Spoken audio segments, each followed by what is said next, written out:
I just spent 2 days in Puerto Vallarta as a solo traveler. Was it enough? How much was I able to cram into a 48-hour trip? Was it cheap? We're gonna get into the streets of PV, on the ground, the Malecón, the beaches, the views, and much more. I'm gonna give you a completely unbiased view of my thoughts and perceptions about this tropical city. Vamos! First impressions of Puerto Vallarta. Very, very touristy. Like there's a lot of tourist things happening. Obviously, it's like one of the biggest tourist destinations out here. A lot of bars, mostly bars. The sea is beautiful. Puerto Vallarta is the type of place where you get off the plane and the heat punches you in the face like it was Mike Tyson. I was here in November and it was boiling hot. Shorts, t-shirts, and sandals are gonna be just fine here. I chose to stay in the downtown area close to the Malecón and about a 10-minute walk from the romantic zone. So let's check it out, shall we? Let's go. The Malecón is that famous boardwalk that everyone mentions when talking about PV. It stretches for about 2 kilometers, starting near Hotel Rosita in the north, and extends south, passing by some interesting landmarks, sculptures, and attractions.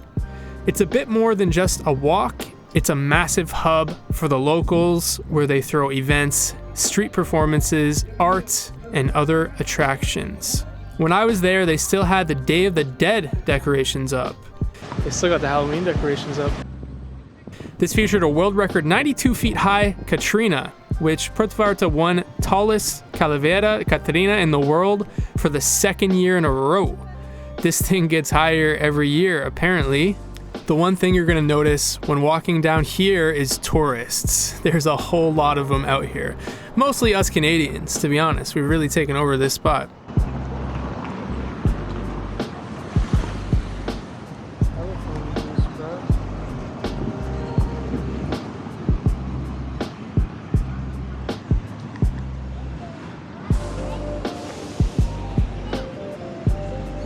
So first impressions of Guadalajara, first impressions of Puerto Vallarta, like, it's f***ing hot, bro. Like, it's brutally hot. It feels like Cartagena, like some crazy Cartagena temperatures. But it's beautiful though, you got a little park here.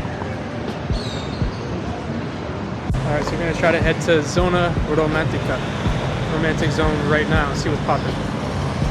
So after walking around the Malecón, I figured, why not check out the romantic zone? All I had to do was walk south for a bit and cross the bridge. This shit burns, it burns. We found the beach of beaches, I think, the main one. I know there's a lot of hidden beaches and places, but check this out.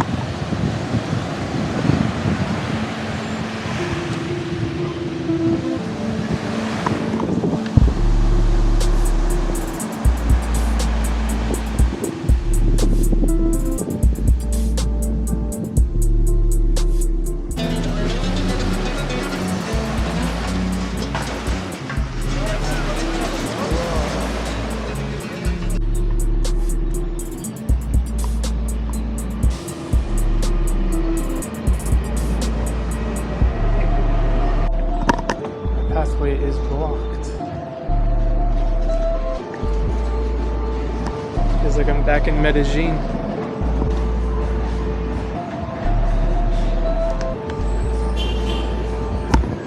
I think this is it. I think.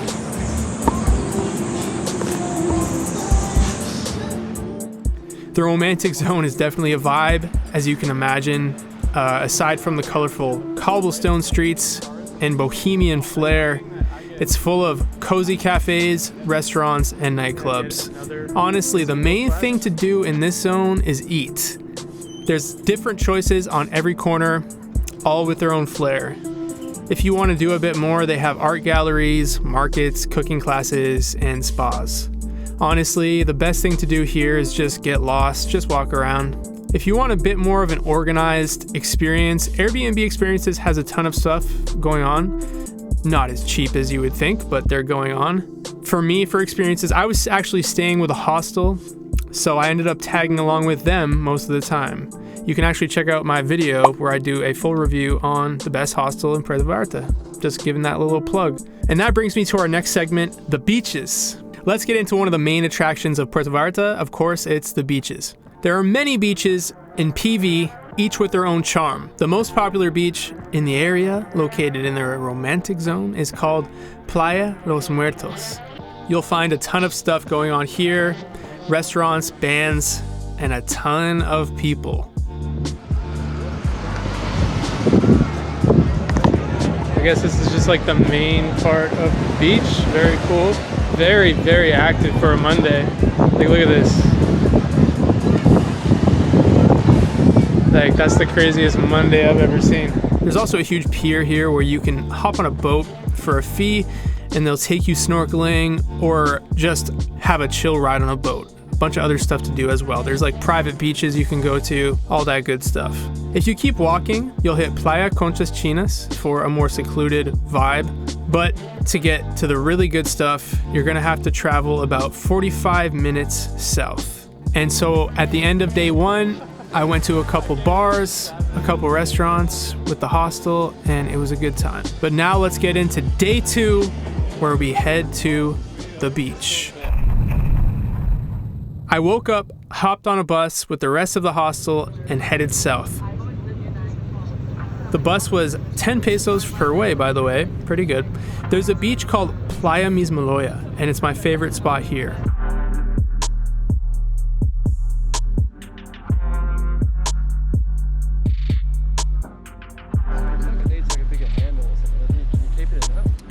Playa Mismaloya is surrounded by lush tropical jungle covered hills, creating a very unique backdrop. The water is calm and clear, and there's plenty of bars and restaurants a few steps away from the water. Super nice. Oh, I'm gonna get some shade. Beautiful.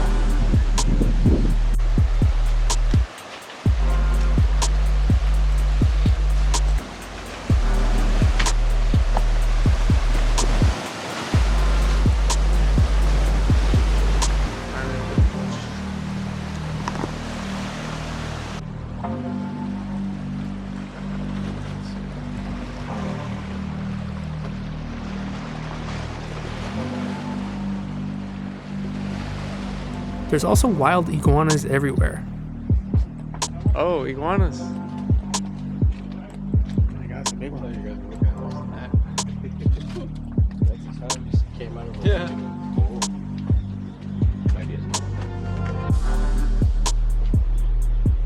We spent a couple hours here and hit the bus back downtown for our next thing that we did on day two, the Mirador. This is one of the things you just absolutely can't miss in Puerto Vallarta.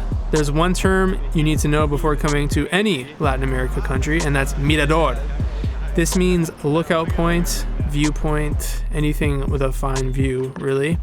And PV has a famous Mirador that's only a 15 to 30 minute walk from the Malecon, depending on your fitness level. It's called Mirador de la Cruz, and it's really easy to get to from the main downtown area.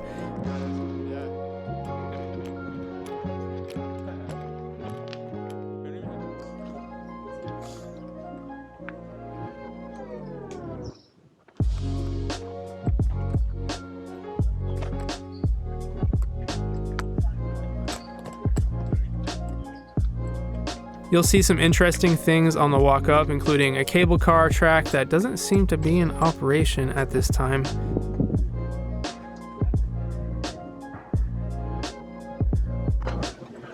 So, when you haven't had sleep for 3 days, it's a little tough. It's not that far. When you get to the top, magical things start to happen.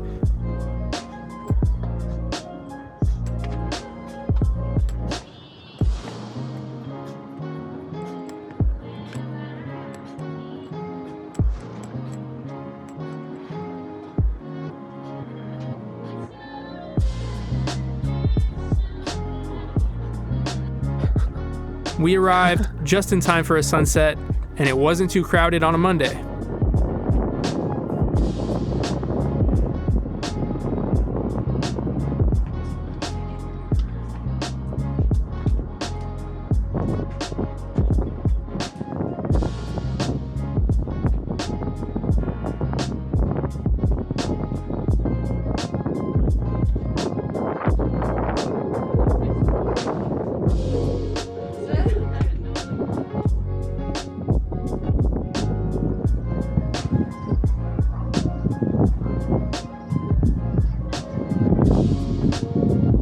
The nightlife. Puerto Vallarta comes alive in the nighttime. Well, it's actually been living throughout the whole day, and the party, I guess you could say, continues at night. There's always something going on at the Malecon. We saw shows with comedians, singers, and various entertainers. There's an endless amount of restaurants to choose from. If you want more of a club vibe, you can hit the Romantic Zone. Seems to be the place for that. And just to really touch on safety for 1 second, I never really felt unsafe walking around the city at night. I've been to some really sketchy areas in Latin America, and this is nothing compared to what I saw or felt. So you're totally cool on that one. On the final night, we were gonna go to a famous taco spot called Pancho's Tacos, but the lineup was just absolutely insane. So we decided to go to a local restaurant called Buen Gusto. Family run and guaranteed to be a good time. I called it an early night and had a flight to catch the next day to Guadalajara. The verdict, guys, was it enough? Was 2 days in Puerto Vallarta enough? Did I see everything that I wanted to see? I think that the amount of time that you're gonna wanna spend in Puerto Vallarta is gonna depend on what type of person you are. And honestly, for me, I'm a fast-paced traveler. I love adventure, culture, and constantly having new experiences, exploring new places with different vibes. So for me, you know, I've never even been to a resort or an all-inclusive vacation. That's not the type of travel that I personally do. So for me, 2 days was absolutely all I needed. You know, and sure, there were a couple other things that I could have done, like going to a theater, seeing the hotel zone, scuba diving, that type of stuff. But it's that type of place. You go, you walk slowly and relax. The beach, the sunset, and the Malecon. These are the reasons that you go to a place like Puerto Vallarta, to rejuvenate. If you're the type of person who really loves that laid-back style of travel, soaking up the sun and spending time on the beach with like more of a tropical vibe, then you might want to extend your stay a bit longer. You could see more of the beaches because there's quite a lot of them. Most Canadian travelers that I met were heading to Sayulita after this. I didn't get a chance to go, but it's the first thing on my to-do list when coming back to Mexico. Heard great things. It's a little surf town. Was it expensive? Yes. Resounding yes. Puerto Vallarta has been a huge tourist destination for Mexicans and North Americans for quite some time now, and the prices have definitely caught up with the demand. Taking a look at the current Airbnb situation, it's very hard to see a place for less than $100 a night, especially to get your own space. Most of these are shared rooms. Well, not shared rooms, like a room in a shared house, I guess I should say. You guys know how it is on Airbnb. If you're a solo traveler like me, I recommend that you watch my series on the best hostel here. I just released a full review. And guess how much it was per night, guys? Guess. $23. Let's go. And you're not really gonna find a deal like that anywhere else. And it was a great time. Other than that, most of the restaurants and bars are not cheap either. It was a little bit softer than going out in Toronto for the night, depending on which place you go to. All the Americans watching are gonna have a much better time with this one, with their strong American dollar. Canadian dollar, not so much. I'm just rambling now, so I'm gonna wrap this up. Thank you guys so much for watching, and make sure to subscribe because I'm gonna be going and checking out Guadalajara after this, Mexico City, and Guatemala. Some crazy stuff happened out there, so make sure to subscribe and like the video if you're down for that, and if you got some value out of the video as well, throw me a sub. So that's it, guys. Book that damn trip. Have a great time wherever you are, and I'll see you in the next one. Take it easy.